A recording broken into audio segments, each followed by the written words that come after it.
guys, for today's video ako po ay mag-unboxing ng binigay ng boss ko. Basta mababait yung boss mo guys. Tinatanong ka kung okay ka lang ba sa pagtulog mo sa gabi. Kasi sobrang lamig ngayon. Ngayon guys, tinatanong ako ng boss ko kung okay lang ba ako matulog, hindi ba daw maginaw. Sabi ko, gusto ko sana yung medyo makapal-kapal na kumot. Kasi may makapal naman ako na kumot guys, kaya lang malamig pa rin. Kaya gusto ko double. Ngayon, sa sobrang bait ng boss ko guys, alam mo, binigyan niya ako ng isang kumot na makapal. Ayan, buksan natin. So, makikita mo talaga guys kung gaano sila ka mababait na employer. Very nice employer. Look guys. So, ganda oh.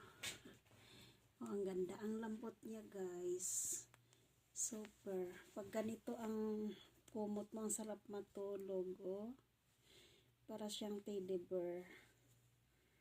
Kita mo yan guys. Ang ganda. Tapos, ayan, as made in ano ba to? Walang nakalagay. In check. Hindi ko mabasa. So, ito na siya guys. Terno sa aking bed. Terno siya sa aking aking bedsheet. So, ito siya guys. Ito try natin. Wow, ang ganda. Sarap matulog. Oh. Wow. Sarap matulog. Kaya lang, lalabhan pa natin.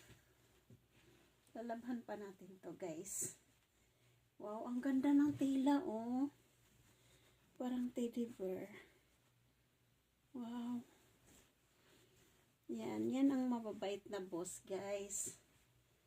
Yan ang sinasabi ko sa inyo. Una pa lang, alam ko talaga na mababait yung mga boss ko. Kasi, first day ko pa lang dito, binigay na nila sa akin yung password ng wifi. Pinakunik nila ko. Tapos, tinatanong ako kung ano daw ang gusto kong kinakain lang.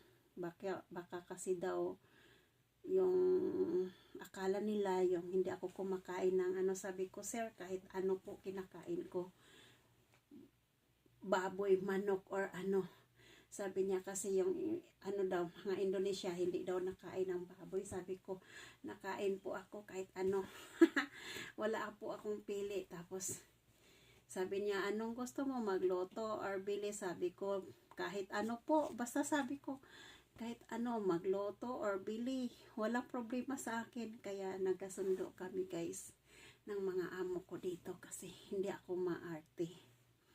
Ngayon, so sa lahat ng mga nag-a-abroad dyan, swertihan lang talaga na makatagpo ka ng mababait na boss.